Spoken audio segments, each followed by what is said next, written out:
Hello student, अब हम लोग ज्योग्राफिकल इंफॉर्मेशन सिस्टम के बारे में जानने की पूरा कोशिश करेंगे। ठीक है, हाँ। उसके पहले हम थोड़ा सा इसके ओवरव्यू ले लेते हैं। ठीक है, हाँ। देखिए, आप अगर रियल वर्ल्ड देख रहे होंगे, अगर आप वास्तविक दुनिया देख रहे होंगे तो आपको कुछ ऐसा दिखाई पड़ रहा होगा। ग्राउंड होगा, ग्राउंड पर बहुत सारे पेड़ पौधे होंगे, घर भी होंगे, पेड़ भी होंगे, कहीं पहाड़ भी होंगे, कहीं नदी भी होंगे, कहीं नाला भी होंगे, कहीं रोड भी होंगे। सब जगह पर अलग अलग होगा। ठीक है ना। लेकिन जब आप सर्वे करने जाओगे तो आपकी क्या ऑब्जेक्टिव है, क्या उद्देश्य है सर्वे करने का, तो आप यही बोलोगे कि सर हमको सबसे पहले अभी रोड का नेटवर्क पता करना है, किधर किधर रोड है। तो ये सिर्फ आप पर्टिकुलर रोड के बारे में सर्वे कर रहे हैं। ठीक है। दूसरा आप ये बोलोगे कि सर हमको पहाड़ के पता करना है, कहाँ कहाँ पहाड़ है। तीसरा पता ये करना है कि सर हमको पता करना है कि हाई राइज बिल्डिंग कहाँ कहाँ है। चौथा ये पता करोगे सर ट्री की प्रजाति कहाँ कहाँ कितना कितना है। चौथा पाँचवा बात ये बोलोगे सर जिराफ की संख्या कितना है। ठीक है ना। हम इसके बारे में ज़्यादा बात नहीं करेंगे, वाहियात बातें हो जाएंगे। ठीक है। हमारे कहने का ये मतलब हुआ ये कि मतलब अलग अलग मतलब ऑब्जेक्टिव के पर्पज़ से क्या उद्देश्य सर्वे करने का, उसके हिसाब से अलग अलग सर्वे होगा। आपके तो ये रियल लाइफ है, लेकिन इसमें से किसी चीज़ को सर्वे करना है तो उस पार्टिकुलर चीज़ का अलग अलग फॉर्मेट में, जो पिक्चर के फॉर्मेट में 2D प्लेन में आपको जो इन्फॉर्मेशन देगा ज्योग्राफी का, वो बताएगा ज्योग्राफिकल इंफॉर्मेशन सिस्टम में। जैसे ये रियल वर्ल्ड है, हमको ऐसा पता चला कि नहीं हमको सिर्फ और सिर्फ इमेज पता करना है तो वो इमेज आ जाएगा। ठीक है ना। कुछ लोग को पता करना है कि नहीं हमको एड्रेस पता करना है सारे चीज़ का, कि कौन चीज़ कहाँ पे है, तो एड्रेस का एक फिगर बन जाएगा आपको। मान लिया सिर्फ हमको पता करना है कि रोड का और रेलवे नेटवर्क के बारे में पता करना है, तो रेलवे यानी ट्रांसपोर्टेशन सिस्टम के बारे में आपको पता चल जाएगा। बोले कौन सा पॉइंट कितना ऊंचा है, कौन से पॉइंट कितना नीचा है, तो उसको एलिवेशन में पता चल जाएगा। ठीक है ना। मान लिया कि कौन सा देश के बीच क्या बाउंड्री है, तो बाउंड्री के बारे में आपको पता चलेगा। तो हर एक चीज़ का मान लीजिए कि आपको सिर्फ और सिर्फ पता करना सिर्फ किसी चीज़ का स्टेशन के बारे में, वो स्टेशन बता देगा। सर्वे स्टेशन के बारे में पता करना, सर्वे स्टेशन बता देगा। अभी जीआईएस पर सबसे ज़्यादा नीतीश कुमार काम कर रहे हैं। ये जीआईएस सिस्टम पर क्या कर रहे हैं कि जो ज़मीन का जितना भी ज़मीन है ना, वो ज़मीन का सारा इन्फॉर्मेशन आपको डिस्प्ले पर सिस्टम से कनेक्ट कर दिए जा रहे हैं। क्या बोले हम, जितना पहले ज़मीन का नक्शा था वो सारे नक्शा को आपको क्या हो रहा है कि सिस्टम के द्वारा इन्फॉर्मेशन को सारा रिकॉर्ड हो जा रहा है डिजिटल फॉर्मेट में, और उसको हार्ड कॉपी बाहर दे दिए जाते हैं। तो क्या होता है, एक कॉपी हार्ड कॉपी रख लिया था। इस स्थिति से क्या हुआ कि पहले होता था कि डुप्लीकेट रसीद बना लेता था, अब वहाँ सारे चीज़ नेट पर चढ़ा हुआ है तो वो चीज़ को आप डुप्लीकेट नहीं कर सकते हो। ठीक है ना। हाँ, तो ये सारी चीज़ें बाई इन फ्यूचर अगर भविष्य में अगर क्रैश भी कर जाएगा तो उसकी हार्ड कॉपी आपके पास पड़े हुए हैं। तो ये सारी चीज़ आपको है जिसके बारे में आपको जानना ज़रूरी है। ठीक है। हाँ, हमने क्या बोला, तो ज़मीन का सारा इन्फॉर्मेशन आपको GIS की मदद से आपको सिस्टम में अपलोडेड है। आप कभी भी अपने ज़मीन का इन्फॉर्मेशन आप अपने पास ला सकते हैं, सॉफ्ट कॉपी से हार्ड कॉपी में। ठीक। हाँ, तो GIS टेक्नोलॉजी से क्या हुआ सर, GIS टेक्नोलॉजी से रियल वर्ल्ड का पर्टिकुलर फीचर का आप मैपिंग बड़े आसानी से और फास्ट मोड में कवर कर रहे हैं। मेरी बात को क्या समझे, GIS आने की वजह से रियल वर्ल्ड का किसी पर्टिकुलर फीचर को आप मैप बड़े आसानी से तुरंत बना सकते हो, फास्ट। हाँ, इसके लिए एक अलग सॉफ्टवेयर होता है। हाँ, एक बात और, रोड मैपिंग के लिए अलग सॉफ्टवेयर होगा, ट्रांसपोर्टेशन के लिए अलग सॉफ्टवेयर होगा, और मान लीजिए कि ट्री या प्लांट सर्वे करने के लिए अलग से सॉफ्टवेयर होगा, जिराफ का कलेक्शन करने के लिए अलग सॉफ्टवेयर होगा। ठीक है। तो ये सारे चीज़ के बारे में आप लोग को यहाँ पे थोड़ा सा जानना है। ठीक है ना। तो सर GIS के बारे में थोड़ा सा हमको क्या करना है ना, एक सॉफ्टवेयर के बारे में थोड़ा सा नीतीश चाचा के बारे में बताते हैं। देखो, ये जो पहला पेज था इसी से आपको सारा पता चलेगा। ये रिमोट सेंसिंग का पूरा मैकेनिज्म है, ये आपको GPS के बारे में पूरा मैकेनिज्म है। ठीक है। तो इस चीज़ को आप समझने की कोशिश करोगे। ये क्या हो गया, ठीक है। देखिए, अब हम लोग थोड़ा सा इसके बारे में GIS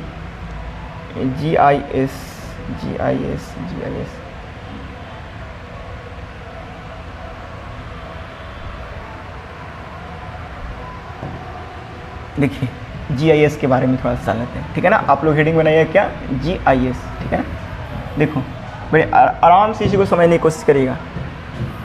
कह रहा है कि ये geography information system GIS is a computer based tools, क्या है, कंप्यूटर बेस्ड टूल्स है, to allow your create, manipulate, analyse, store and display information based on its location, ठीक है ना। हाँ, कहने का मतलब क्या हुआ कि मान लीजिए कि जीआईएस सिस्टम से कर रहे हैं तो किसी चीज़ का यहाँ का लोकेशन पता करना है तो यहाँ से क्या करेगा, कंप्यूटर में आपको डायरेक्ट एनालाइज कर देगा, ठीक है ना। हाँ, क्या कर रहे हैं कि बेस्ड टूल्स है जो क्या करता है, क्रिएट करता है, मैनिपुलेट करता है और एनालाइज करता है और स्टोर करता है और फाइनली डिस्प्ले होता है इंफॉर्मेशन, ठीक है ना, आपके लोकेशन के अनुसार, ठीक है। हाँ, कह रहा है कि GIS makes it possible to integrated different kinds of geographical information. GIS जो होता है वो अलग अलग ज्योग्राफिकल इंफॉर्मेशन का कलेक्शन होता है, इंटीग्रेटेड होता है, ठीक है ना।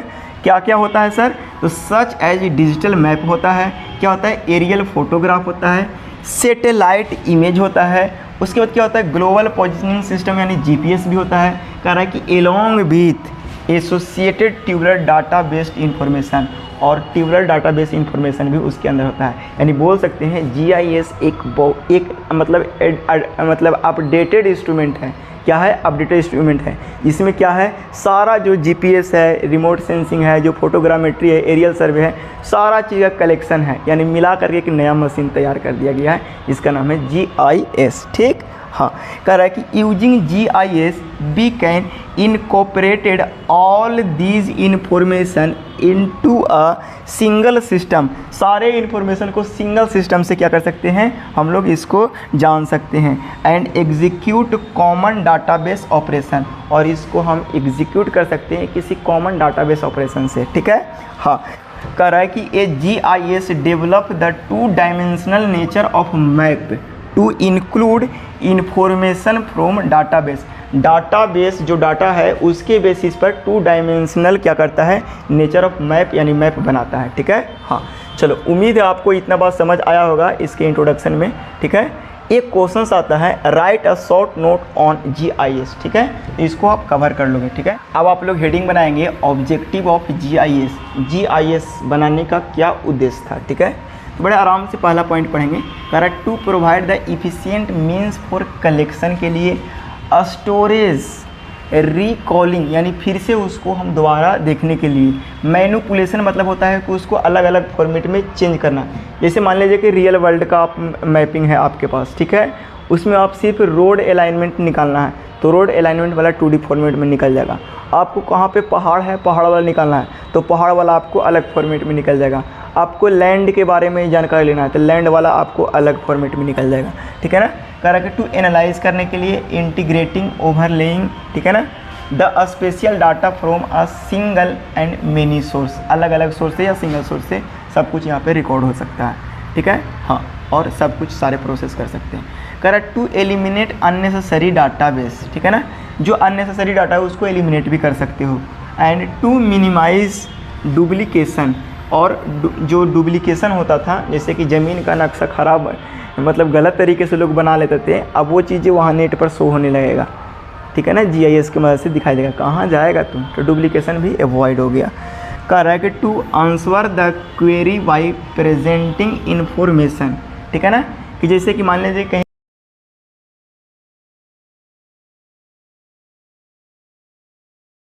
सकता है। अगला कह रहा है कि to allow the quick updating data at minimal effort of and cost. कह रहा है कि मतलब हम लोग वो चीज़ को बहुत फास्ट अपडेट कर सकते हैं, क्विक अपडेटिंग, बहुत कम कॉस्ट में और बहुत कम समय में हम लोग मतलब इसको अपडेट कर सकते हैं, ठीक है। कह रहा है कि to support research activity involving spatial data, मतलब स्पेशियल डाटा मतलब जो स्पेस में डाटा है उसको रिसर्च करने में या रिसर्च एक्टिविटी को बहुत ज़्यादा ही सपोर्ट करने के लिए ये चीज़ें बनाया गया है। ये भी एक इसका ऑब्जेक्टिव है। इतने सारे ऑब्जेक्टिव है जिसको आप लोग को जानना बहुत ज़रूरी था। अब हम लोग एक क्वेश्चन आता है, state any 2 objective of GIS। ये क्वेश्चन आपको, अब हम लोग हेडिंग बनाएंगे कंपोनेंट्स ऑफ GIS, यानी GIS के कौन कौन से कंपोनेंट्स होते हैं, ठीक है ना। हाँ, कह रहा है कि working of GIS integrated these 5 की कंपोनेंट्स, 5 वो कंपोनेंट्स होते हैं। एक हार्डवेयर होते हैं, एक सॉफ्टवेयर होते हैं, एक डाटा होते हैं, एक पीपल होते हैं और एक मेथड्स होते हैं, ठीक ठीक है ना। इतने सारे इसके कंपोनेंट्स होते हैं, यानी इन्वॉल्व होते हैं सारे इन्फॉर्मेशन को कलेक्ट करने के लिए। एक हार्डवेयर होता है, हार्डवेयर कहने का मतलब वही जो आप लोग कंप्यूटर में पढ़े थे हार्डवेयर, और सॉफ्टवेयर कहने का मतलब क्या, उसके अंदर के जो मतलब फंक्शन जो प्रोसेसिंग का काम करता है वो सॉफ्टवेयर के अंदर आता है, ठीक है। हाँ, तो देखो hardware is the computer on which GIS operates, ठीक है ना। हाँ, जिससे हम लोग क्या करता है, कंप्यूटर ऑपरेट होता है। Today GIS run on widely range of hardware type. कौन सा टाइप वाइडली रेंज यूज होता है, from centralize computer server to desktop computer used in a stand along on networked configuration वाला हम लोग यूज करते हैं, ठीक है। हाँ, उम्मीद है आपको इतना चीज़ समझ आया होगा और आप थोड़ा सा आगे बढ़ोगे। एक होता है सॉफ्टवेयर, ठीक है ना। हाँ, कह रहा है कि GIS software provides the function, क्या करता है, फंक्शन प्रोवाइड करता है, and tools need to store, और क्या प्रोवाइड करता है, जो स्टोर करने के जो टूल्स की ज़रूरी होती है वो प्रोवाइड करता है कौन, सॉफ्टवेयर। किसके लिए, एनालाइज करने के लिए, एंड डिस्प्ले जोग्राफिकल इन्फॉर्मेशन, और जोग्राफिकल इन्फॉर्मेशन डिस्प्ले कहाँ पे होगा, सॉफ्टवेयर के मदद से तो होगा। हाँ, कह रहा है कि की सॉफ्टवेयर कंपोनेंट्स आर, कौन कौन से सॉफ्टवेयर कंपोनेंट्स होते हैं, एक होता है DBSM, कह रहा है कि डाटाबेस मैनेजमेंट सिस्टम एक होता है, ठीक है ना। Tools for the input and manipulation of geographical information, ठीक है ना, ये भी एक। कह रहा है tools the support geographical query analysis and visualisation के लिए होता है। कह रहा है कि ये जोग्राफिकल user interference GUI for EGSS tools, ठीक है। हाँ, तो ये सारे चीज़ें सॉफ्टवेयर का जो कंपोनेंट्स है उसके बारे में जाने, ठीक है। अब हम लोग थोड़ा सा आगे बढ़ते हैं डाटा के बारे में। तो डाटा क्या होता है कि जो चीज़ें आपने ऑब्जर्व करा वही होता है डाटा, ठीक है ना। तो इसके बारे में थोड़ा सा आप जान लीजिएगा, पढ़ लीजिएगा ये सारी चीज़। हालांकि ये उतना इंपॉर्टेंट नहीं होता है, लेकिन फिर भी अगर पूछ देगा तो आपको बताना होता है, ठीक है। यहाँ पे एक क्वेश्चन आता है, स्टेट कंपोनेंट्स ऑफ GIS के कौन कौन से कंपोनेंट्स होता है वो सारे। अब हम लोग एप्लीकेशन ऑफ GIS की तरफ मूव करते हैं, यानी ज्योग्राफिकल इंफॉर्मेशन सिस्टम का आप सर्वे वर्क में कहाँ पे इस्तेमाल करोगे, यूज करोगे, ठीक है। हाँ, आपके सेमेस्टर के लिए इम्पोर्टेंट भी माना जाता है, ठीक है। हाँ, कह रहा है कि GIS technology support the user of geographical data in many ways, अलग अलग तरीके से ये सपोर्ट करता है। पहला मैप बनाने में, ठीक है ना।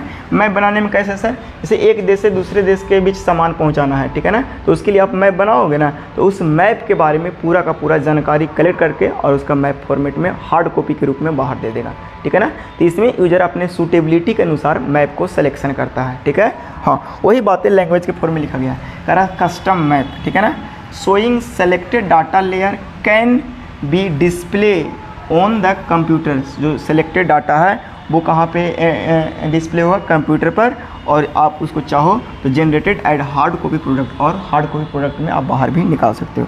यहाँ पे एक पॉइंट कह रहा है कि the user can define the scale and the area to be mapped. User उसको खुद से डिफाइन कर सकता है कि कौन से एरिया का मैप बनाना है या कौन से मैप के एनालिसिस करना है, ठीक है। हाँ, data layer can be added और डिलीटेड, डाटा को लेयर को आप कुछ को डिलीट भी कर सकते हो और ऐड भी कर सकते हो, ठीक है ना। फिट द यूजर्स रिक्वायरमेंट, आपकी रिक्वायरमेंट क्या है उसके बेसिस पर, ठीक है। हाँ, चलिए, उम्मीद है आपको इतना बात समझ आया होगा और एक एप्लीकेशन आप लोग को समझ आएगा। दूसरा होता है साइट सिलेक्शन, ये सबसे इंपॉर्टेंट रोल प्ले करता है। किसी भी जगह पर कोई भी कंस्ट्रक्शन वर्क करने के लिए आपको साइट का सिलेक्शन होना बहुत ज़रूरी है कि हर एक रिक्वायरमेंट को फुलफिल कर रहा है कि नहीं, ठीक है ना। तो ये मेजर रोल प्ले करता है, ठीक है ना। कह रहा है कि where is the best location for country landfill a new restaurant और हाईवे और बाईपास, ठीक है ना। जैसे क्या होता है कि हम कहीं पे बाईपास बनाना चाह रहे हैं तो उसके लिए लोकल लोकेशन सही है कि नहीं, रेस्टोरेंट बनाने जा रहे हैं वहाँ पे कोई आदमी नहीं आ रहा है, तो ये सब चीज़ को ध्यान में ऑब्जर्व करना होता है, और ये सबसे अच्छा ऑब्जर्वेशन GIS की मदद से कर सकते हो। तो ये बोल सकते हो साइट सिलेक्शन के लिए बहुत इंपॉर्टेंट रोल प्ले करता है। कह रहा है कि the GIS user first define the site selection, ठीक है ना, क्राइटेरिया। कह रहा कि for finalising the land site the criteria में भी इंक्लूड द जियोलॉजी, वहाँ की जियोलॉजिकल मतलब अर्थ की स्टडी कैसा है, मतलब अर्थ का जो स्टडी किया है वो मतलब अर्थ का नेचर उसे ये सब स्टडी करते हैं तो वो जियोलॉजी में आता है। सॉइल किस टाइप के है, फिर ना करेंट लैंड यूज, ठीक है ना, वहाँ पे जो अभी करेंटली जो धरती यूज हो रहा है वो किस टाइप का है। लोकेशन ऑफ प्रोटेक्टेड लैंड कहने का मतलब कहाँ कहाँ प्रोटेक्टेड लैंड की लोकेशन है, इसकी आइडिया हम लोग साइट सिलेक्शन की मदद से ले लेते हैं। ठीक है, हाँ, जैसे पार्क और विल्ड रिफ्यूजेस, मतलब कहाँ पे पार्क है, जंगली जानवर, ये सब। ठीक है, तो ये सब चीज़ को बहुत अच्छे से साइट सिलेक्शन करेंगे जीआईएस के मदद से। और हम लोग क्या देखते हैं, environmental sensitive area. Environmental sensitive area में कौन कौन से आता है, तो वाटर सप्लाई, वाटर शेड, ये सब किस में आता है, इन्वायरमेंटल सेंसिटिव एरिया में आता है। ठीक है ना, हाँ। तो उम्मीद है आपको इतना बात समझ आया होगा। अब हम लोग थोड़ा सा आगे बढ़ते हैं, मूव करते हैं, जिसका नाम है नेटवर्क एनालिसिस। नेटवर्क एनालिसिस में हम लोग क्या करते हैं, सपोज करिए कि हम कहीं पे स्कूल बनाए हैं, ठीक है ना। तो स्कूल बनाने के लिए आपको ये एनालिसिस करना होगा कि किस किस लोकेलिटी से उस स्कूल में बच्चे पढ़ने के लिए आते हैं। तो उसके लिए आपको रूट पाथ को देखना होगा, ठीक है ना, कि बच्चे के आने जाने का ट्रांसपोर्टेशन का मीडियम कैसा है, ये सब चीज़ देखना होगा। तो ये सब चीज़ को एनालिसिस जब करोगे ना, तो इसको बोलेंगे नेटवर्क एनालिसिस, और इसमें सबसे ज़्यादा योगदान GIS के मदद से होता है। ठीक है, हाँ। तो आप यहाँ पे देख सकते हो, कह रहा कि how does a school system determine a school bus route and scheduled. ठीक है, कह रहा कि the administration can be used GIS for analysing factors such as.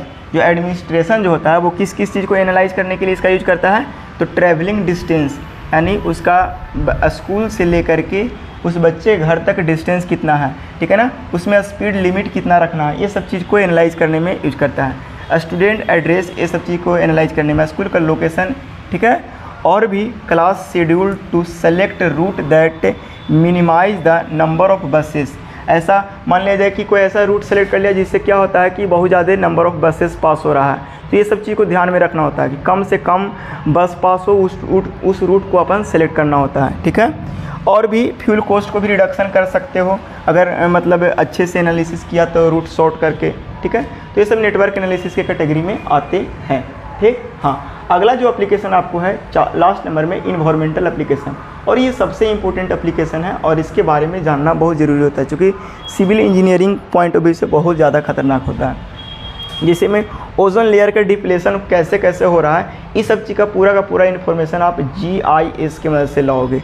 ये कहीं पे फ्लड है, फ्लड कहीं पे ज़्यादा आ रहा है, कम आ रहा है, इसका एनालिसिस भी आप किस चीज़ से करोगे, GIS की मदद से करोगे। ठीक है ना, मान लीजिए कहीं पे हजार्डस, यानी बोल सकते हो कि टॉक्सिक मटेरियल कहाँ पे कितना है, इस चीज़ को पता लगाने के लिए भी आप GIS का यूज कर सकते हो। ठीक है, तो इन्वायरमेंटल एप्लीकेशन भी बहुत खतरनाक चीज़ होते हैं। ठीक है ना, इसके बारे में भी आप लोग को हर एक चीज़ को पढ़ लेना होता है। ठीक, हाँ। कह रहा है देखो, मॉनिटरिंग इन्वायरमेंटल रिस्क, जो GIS से हम लोग क्या करते हैं, इन्वायरमेंटल रिस्क को मॉनिटर करते हैं, काची को, लाइक ओजोन लेयर एक्टिविटी। ठीक है ना, ओजोन लेयर एक्टिविटी कहने का मतलब हम लोग जानते हैं कि ओजोन लेयर जो अल्ट्रावायलेट रेस से धीरे धीरे डिप्लेस होते जा रहा है, क्षय होते जा रहा है, तो इस चीज़ के बारे में बढ़िया से मॉनिटरिंग किससे करते हैं, GIS के मदद से करते हैं। ठीक है, आगे कह रहा है कि manage the water shade, flood plains, कह रहा है कि वेटलैंड, मतलब जहाँ पे, और एक्वीफायर्स। ठीक है, ये सब चीज़ के एनालिसिस करने के लिए, मैनेज करने के लिए हम लोग GIS का यूज करते हैं। लास्ट में कह रहा है कि ground water modelling and contamination tracking, hazardous और टॉक्सिक फैसिलिटी साइटिंग। ठीक है ना, हम लोग क्या करते हैं, इससे एक और मॉनिटर करते हैं कि किस लोकेलिटी में हजार्डस चीज़ है, यानी हजार्डस कहने का मतलब विस्फोटक होता है, कंटामिनेटेड मतलब अशुद्धि होता है, ठीक है ना, टॉक्सिक मतलब होता है जहरीला होता है। ये सब चीज़ के बारे में भी जानकारी हम लोग लेते हैं, किससे, GIS की मदद से लेते हैं। ठीक है, अब उसके बाद है GIS के कुछ सॉफ्टवेयर हैं जिसके बारे में आप लोग को जानना था। हालांकि यहाँ से एक क्वेश्चंस आते हैं, स्टेट एप्लीकेशन ऑफ GIS, ठीक है, 4 नंबर में आएंगे। अब इसके बाद आपको सॉफ्टवेयर है अलग अलग, जिस सारे सॉफ्टवेयर का कम से कम नाम जरूर जानेंगे। ठीक है ना, बस नाम ही जानना होता है सारे सॉफ्टवेयर का। ठीक है, चलो अब यहाँ पे कुछ चीज़ें हैं जो यहाँ पे 3D रेंडरिंग ऐसा होता है। ठीक है, उसके बाद यहाँ पे अगर यूज के बारे में जानोगे तो ये सारे यूज वन शॉट में आपको यहाँ पे आ जाएगा। ठीक है ना, देखिए GIS से आप क्या करोगे, मेडिकल में आप यूज कर सकते हो, इंश्योरेंस में यूज कर सकते हो, इन्वायरमेंटल मैनेजमेंट में यूज कर सकते हो, मैपिंग एंड टेक्नोलॉजी में यूज कर सकते हो, गवर्नमेंट नीड्स में यूज कर सकते हो, आप एडवर्टाइजिंग में भी यूज कर सकते हो। तो ये वन शॉट में एप्लीकेशंस आपको मिल गया। ठीक है ना, एक बात और यहाँ पे आपको देखने को मिलेगा। ठीक है ना, ये ड्रोन सर्वेइंग है, बहुत छोटा टॉपिक है जिसको हम आपको लास्ट में दे देंगे। ठीक है, हाँ।